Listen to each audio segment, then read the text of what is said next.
The Turkish vice president a few days ago said something very interesting, that they are looking forward to normalizing ties with Armenia in coordination with Azerbaijan. And my question is does Armenia welcome this? And more importantly, do you take it at face value? Okay. I think, first of all, the question, does Armenia welcome this? It's already a complex issue. Well, who is Armenia? Armenia inside is politically divided, especially after the war.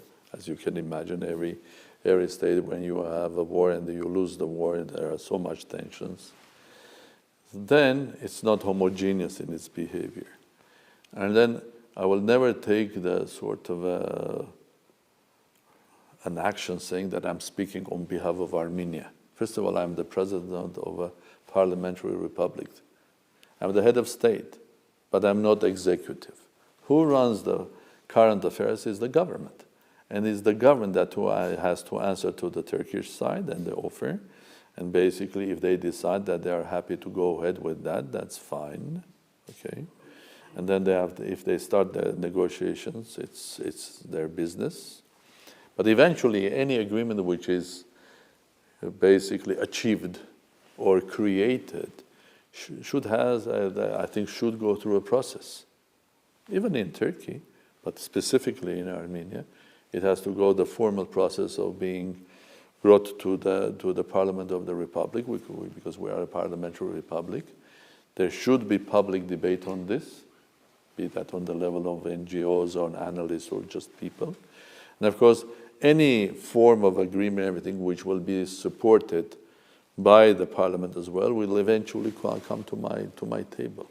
So it will be absolutely wrong for the head of state of a parliamentary republic to prejudge and give valuation or to say something which is just starting and has not reached my table.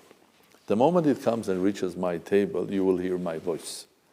And of course, as the president of the republic, I can either sign it, whatever is agreed, if I consider it that is going parallel or in harmony with the national interest of the state and the people of Armenia. Armenians worldwide, which is much bigger, okay? Or I have a chance not sign it, send it, for example, to Constitutional Court.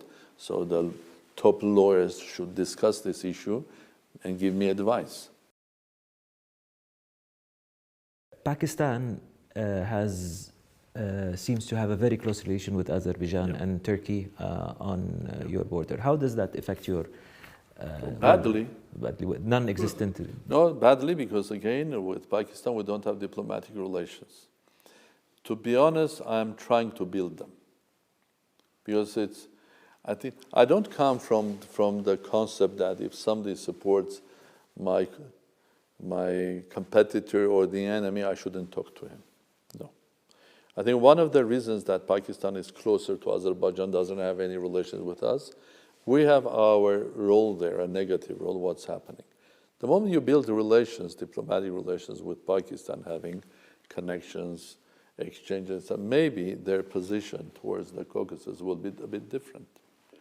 I think you can always blame the other side, but I think you have to look deep into issues and give an opportunity to basically change these relations. Well, I'm thinking how we can do that, our relations, because Pakistan is not a country that you can ignore, okay? I think especially in our region, especially what you are saying, there's open support to Azerbaijan and Turkey. How you can ignore that? We are not in a position of going in a war against Pakistan. That's a complete nonsense, of course. We should try to have a dialogue and see where it takes us.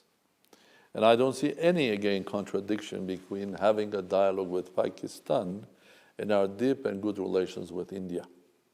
We have very deep, very good historic relations. Armenians lived in India for thousands of years. I mean, really thousands.